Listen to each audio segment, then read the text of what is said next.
I'm assuming all of you now know the answer as to what UNICEF can teach Unilever, or Unilever can teach UNICEF, or pick your favorite choice of companies. But before I go any further, I'd like all of us to give a giant shout out to Gautam, Catherine, Yuko, Yonting, Diego, Yvonne, Leah, Kate, Anisha, Anna, Ricky, Uzair, and Atanas. These guys have just done an amazing job.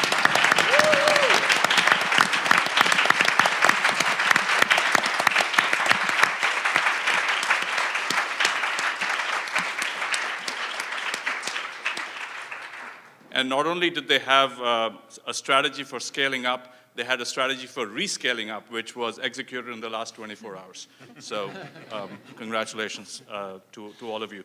My job today is actually much harder than my job yesterday. Yesterday I stood between those of you who braved the slush, stood between you and salad. Today I stand between you and chocolate-covered strawberries. And it's right in that corner of the room. So those of you who are planning for the next move. There's just a lot that to digest over the course of today, and I'm still processing. So what I will do is I just took a few notes on my old-fashioned phone here, and I'm going to hold the phone in one hand. I have a mic here. So I'm just going to have like 5 things that at least I took away from the conversation. The first point, and this to some extent is what all of the students who've had the misfortune of spending a little bit of time with me, probably getting tired of me saying this, but I'm just going to say this again, that this conference is about innovation, and we should innovate in ways that are respectful of the problems you're trying to solve. Innovate in a way that's respectful of the problem you're trying to solve. And it's a bit of a tongue twister, but something to think about there. Now, that leads me to a second point, which is find a big problem. And if you don't have a big problem, no one's going to give you money for small problems. So find a big problem. My third point is no one's going to give you money for big problems. In fact, the bigger the problem, the less likely it is they're going to give you money. Okay. The next point is that the next big thing is going to be a whole bunch of little things. We heard a lot about constraints. We heard a lot about how to make do with few resources. We heard a lot about how do you strike a balance between standardization and customization. I often think of how do you actually innovate by thinking inside a box as opposed to thinking outside a box. So a lot of times that kind of restriction leads to the greatest creativity. So how do you really scale up by being pretty tiny? And that's an interesting conundrum to try and think about. It leads me to my next point, which is what I call the God and small things principle, which is to scale up by being small, you actually need small things, and you need a God. And the God could be a Vodafone, or the God could be a great idea like Bridge. The God could be technology, which you could use as a platform to then put it in the hands of the users who can then customize, who can sort of figure out what to do with some kind of an application that they have in their own hands. But you need some kind of a God to kind of figure out how to get those small things in the hands of the people who are going to be using it on location.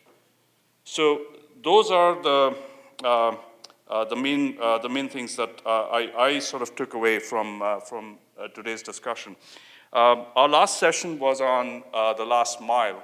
But frankly, I think we've come to a point where this is the first mile for all of us, right? I mean, we've learned a lot today. So I'm curious about how you guys feel in terms of the first mile that you're going to walk next week.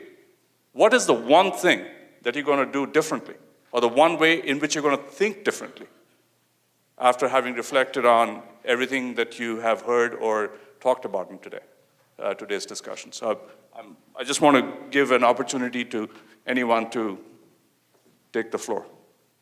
One thing. Hold on. Precision in concision is key. Being concise and precise. Got it. Thank you.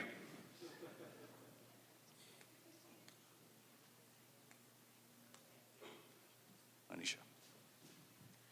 I really like the part about saying no, that it takes guts to say no so that you can really focus. I think that's something I would want to do to try and find an idea that I want to scale up. Okay. When she says no, she means no. All right. I got it. You got it. There you go. I'm going to take away constant experimentation, that when you're scaling up, you have to try things and not be afraid to fail and start over again. Precision, concision, being able to say no, experiment, fail.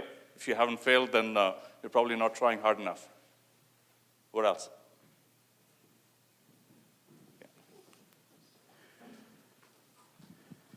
Realize that the big problem I will start working on next week is why the customer gets so much more respect and assumption of worth and agency than the beneficiary does, because it shouldn't be that way. So innovation is in the service of the problem as opposed to in the service of the problem solver. Sometimes we innovate because it's the problem solver's passion, right? And very often we forget who the customer is. Kate, did you have a comment? My biggest takeaway is about relationships. We've heard a lot about knowing your customer, knowing your beneficiary, and knowing your partner, and really taking that time to understand their needs, their constraints, and their visions to align the partnerships. And so I think going forward, that's something that I'm going to bear in mind, just really understanding the partnerships that you're entering. Fantastic. Anyone want to have the final word here?